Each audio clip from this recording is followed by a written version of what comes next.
Hej allesammans och varmt välkomna tillbaka till Sagosverige.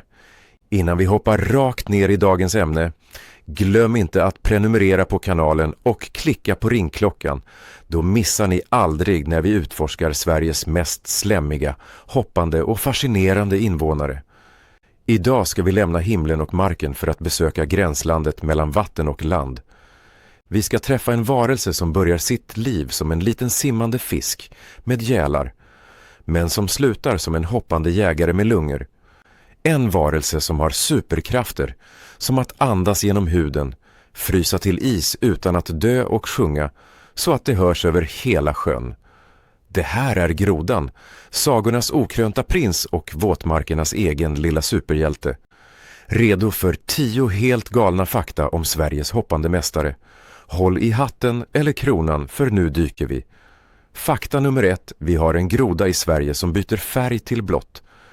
Det låter som något från en tecknad film, men det är sant.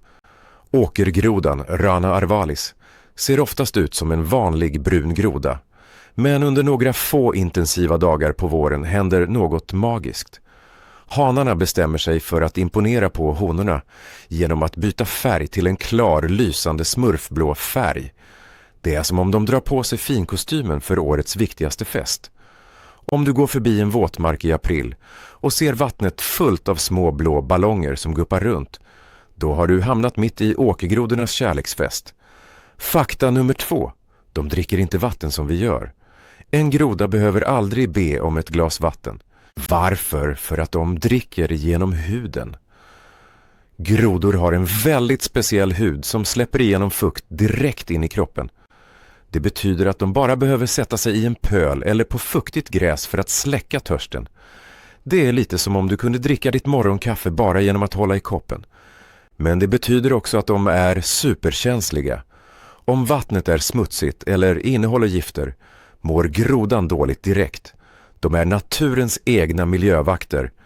Fakta nummer 3, de är mästare på att hoppa. Det här visste du kanske. Men fattar du hur bra de faktiskt är? En vanlig svensk groda kan hoppa mer än 20 gånger sin egen kroppslängd.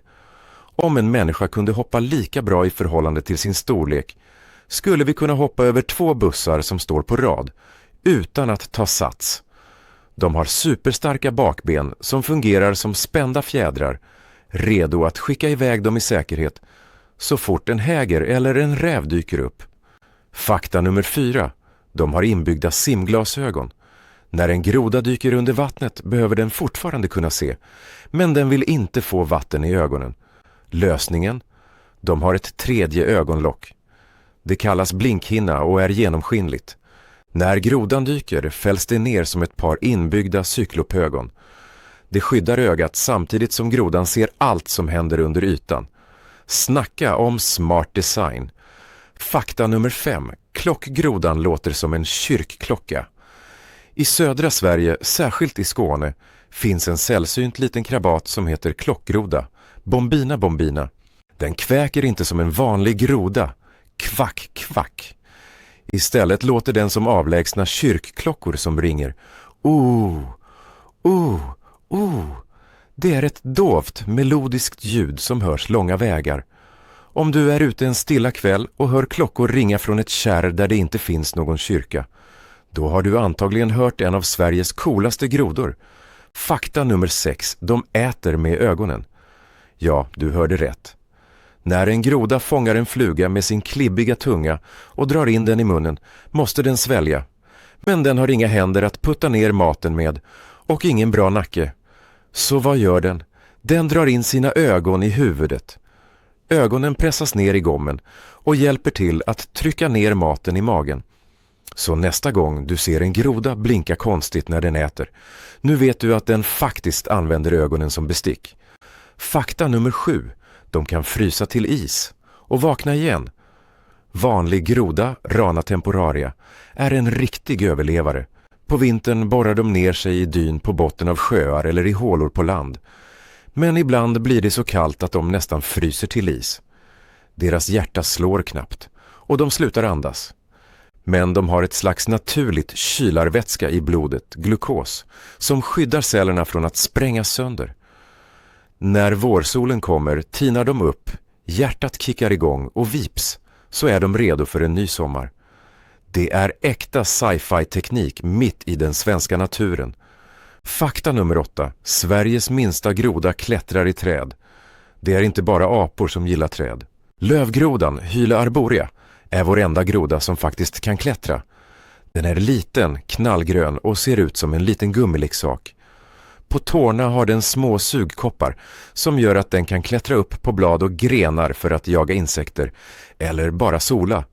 Den ser så exotisk ut att man nästan tror att den rymt från regnskogen, men den trivs utmärkt i södra Sverige. Fakta nummer 9. Grodornas sång är en farlig serenad. På våren samlas hanarna i vattnet för att sjunga och locka till sig honor. Det låter mysigt, men det är livsfarligt. Ju högre de sjunger, desto fler honor lockar de till sig. Men de lockar också till sig rovdjur. En sjungande groda är som en levande middagsklocka för ormar, fåglar och minkar. De riskerar livet för kärleken varje vårkväll. Det är verkligen do or die ute i vassen. Fakta nummer 10.